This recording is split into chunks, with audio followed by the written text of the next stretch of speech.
何何これ一応ですね、なんとかできました。これ全部全部ついてるやん。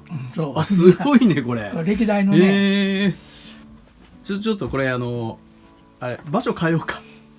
そう、せっかくやしちょっと並べたいね。ちょっと別室へ行きましょう。まさみの提案で始まった、RWD ツーリング、ちょうど年末から約2ヶ月、これだけいろいろラインナップしてレッスンを避けて、これで終わりっていうわけじゃないんですけれど、自分でいいかなと思うところまでなんとか進んできました。思った以上に車よく走って、これもジャイロのおかげだと思うんですけれど、私が走っても違和感なく走れると、これは面白いということで進めてきました。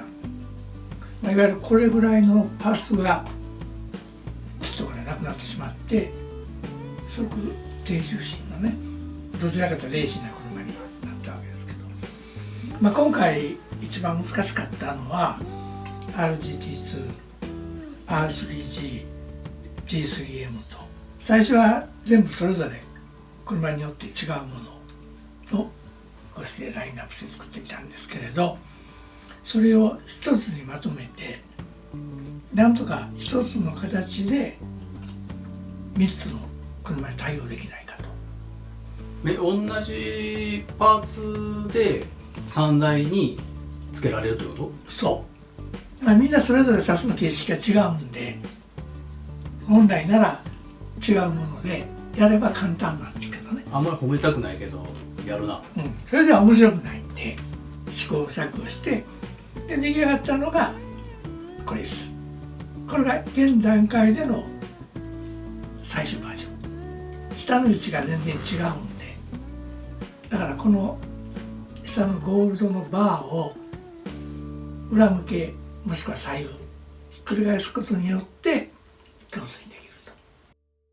でリアはそのまま、やっぱこれも位置が違うんですけれど、その妥協点を取ってこれに使えるわけです。だからこのセットがあればこの3種類の車全てにできると。これから先、皆さんにもテストしてほしいと。我々も十分なテストしたわけじゃないんで、我々はその小さなメーカーですから、これを一気に量産するってことはできないんで、皆さんの意見を聞きながら少しずつこれを提供していって進めていきたいと思いますので、いろんな情報とかそういったものをいただければありがたいなと思います。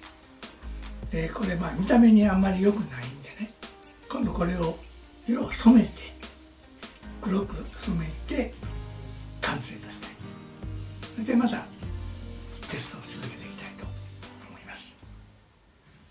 一つ片付ける前に試してもらいたいことがあるけど、はい、その車に使えるんじゃないかと思って入手したパーツがあるので、それがつくかどうか、2つあって、まずはトップラインのスマートホイールハブ、これね 8mm なんよ、幅がなかったでしょ今までそんなの。これはね、シャフトが大丈夫なんかな。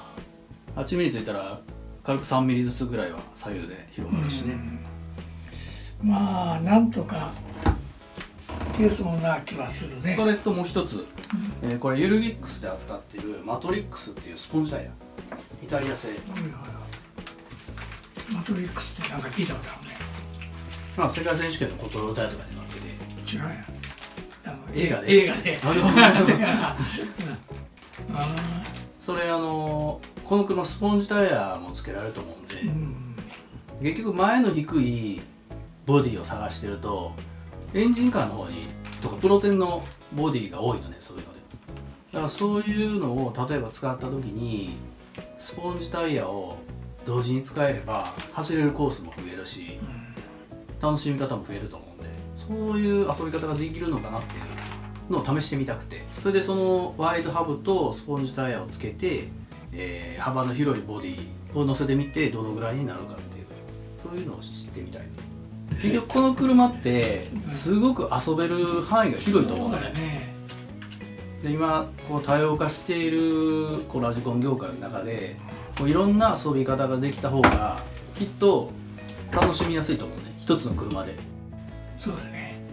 カツカツやりたい人はそのスポンジつけてカンナムボディつけてやればいいと思うし、外でも中でも走れて。面白いね。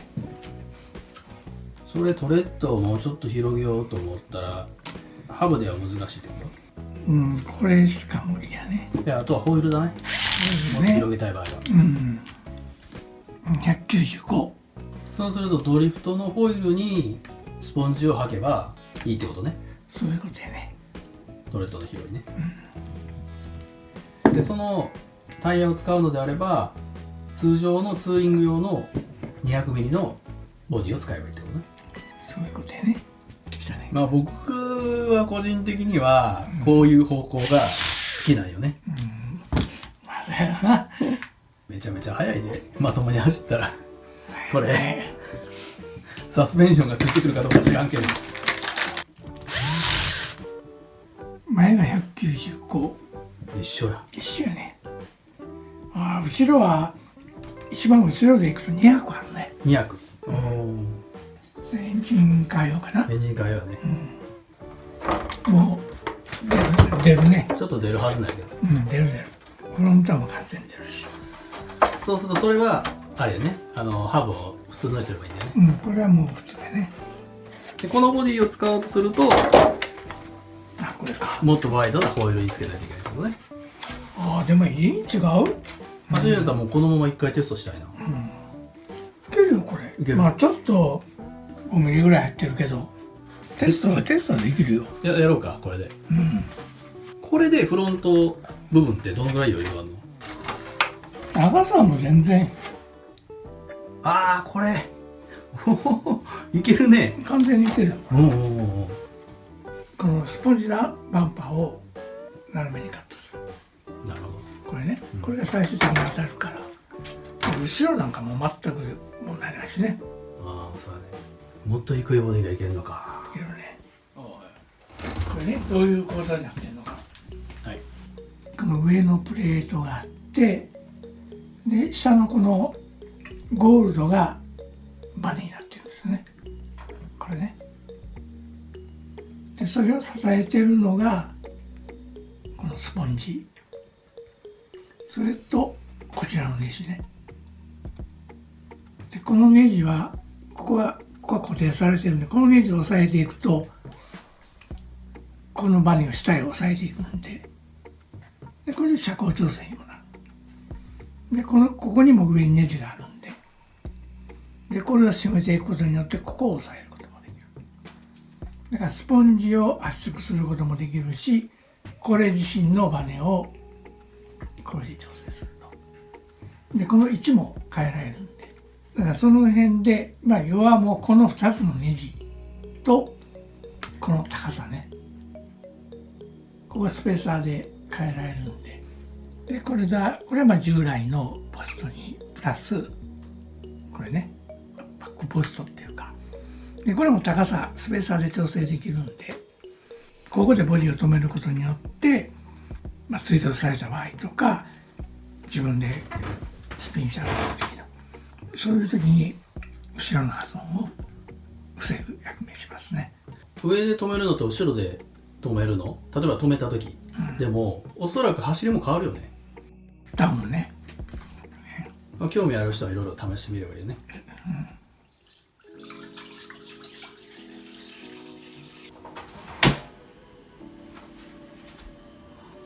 ちょっと水を足しますね。で水を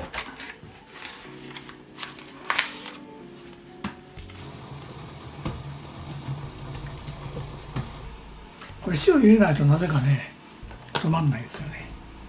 こんだけあります。あ、これは全部染める。これさっき車から全部外してきて、外した。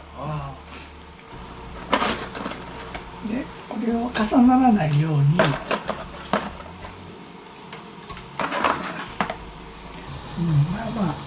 完璧じゃないけどこんなもんにしときましょう。火を止めて、出てきた